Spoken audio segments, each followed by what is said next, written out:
My name is Britton, and I am the head of news for ITV Meridian, and we are a news region that covers the south, southeast, and Thames Valley for ITV.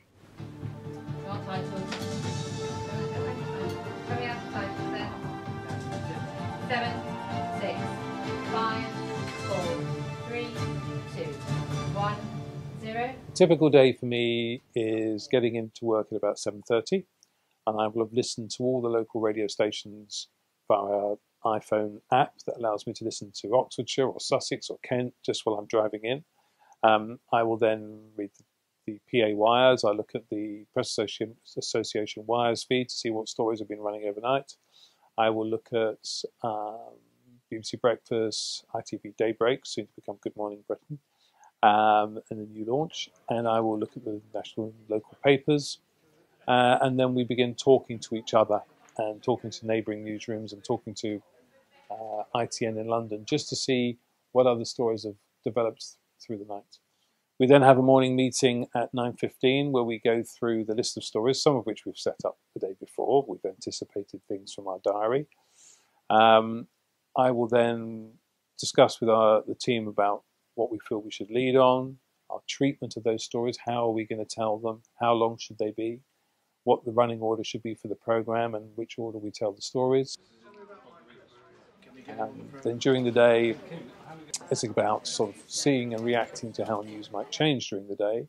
I also have a management role, so I will be conducting appraisals with the team, performance development reviews. We begin our recording cycle at 4:30 for the first show that we pre-record 2 of our shows a day. And we can always choose which show that we need to do based on the news agenda. We record one programme at 4:30, second programme at 16:45, and then we do a live show at 6 o'clock. We see those go out, and I will then review the shows at 6:30 and talk to people about how we've done and where I felt we could improve and where we've done well. Then we have a discussion about our 3 late news bulletins that go out at 10:30. And then normally at about 7:30, 8 o'clock, it's home time.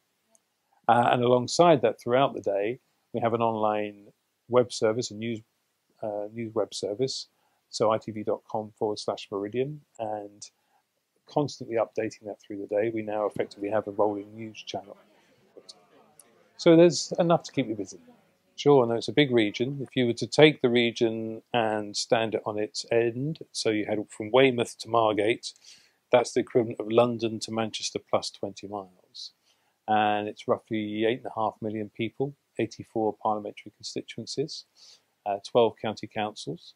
And the way we cover the region is by having 3 separate programmes. The reason we're doing 3 services, and that's something we launched last September, we do 3 services because we believe being more local is more appealing to viewers, and if we are able to be more local, it's more relevant. They hear about the stories they know and about the places they know on a daily basis.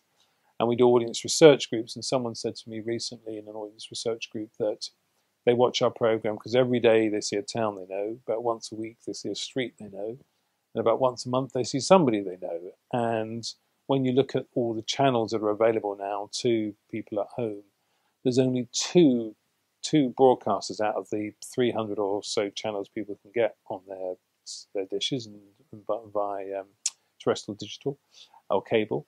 And that's the BBC and ITV. And ITV now does 17 local services around the country. It's interesting because when news bulletins first started on BBC Radio back in the 20s, they used to have the length of the news bulletin would vary according to how much news there was around. And some days they would say, good evening, it's 8 o'clock, there's no news around today, so we're going on to the next news programme. We never have that option. We always do half an hour at 6 o'clock. And on quiet news days is when you earn your money. In some respects, it's easy to do the news on big breaking news days. I think the future of news is terrific. I think there's never been more places to go for news, and there's never been so much of a demand for well-told quality news. And I think reputation and trust is everything. And the important thing for us is that we continue to be perceived as a bona fide quality news organisation amid a landscape where there's lots of news organisations that are partial. We're impartial. We're objective. There are news organisations which are biased or only give you one perspective. We set out to try and give a broad perspective. And we had, interestingly, the other day, the first day where we got more hits, unique visitors to our website. There are 661,000 in one day around the floods. And that surpassed for the first time the number of viewers we have for the programme. So the web and the news programme that we transmit complement each other. We see them very much being complementary news entities. And I see that growing, becoming more important. More than half the traffic we now receive to our website on a daily basis comes from smartphones. So people are wanting news on the move, and we're responding to that. We hope to develop a new news app for ITV News. So I don't think there's been a better time to be getting into news, because there's never been such a demand and so many channels or websites that are allowing aspiring journalists to begin a career in news. My advice for anyone wanting to get into a broadcast career, if it's on the editorial side, have an interest in people. You've got to be interested in what makes people tick. You've got to listen and hear what the stories are around you. I find that every time I take a taxi journey, or every time I get on the bus, I normally pick up 2 or 3 stories just listening to the people around me. I think then it's important that people are news hungry, that they read newspapers, they read news websites, they watch news programs, national news, regional news, national radio, listen to the Today programme, listen to TalkSport, read The Economist, absolutely watch your local news. What people don't often realise is that as many people watch local news every night on the BBC and ITV as watch X Factor on a Saturday.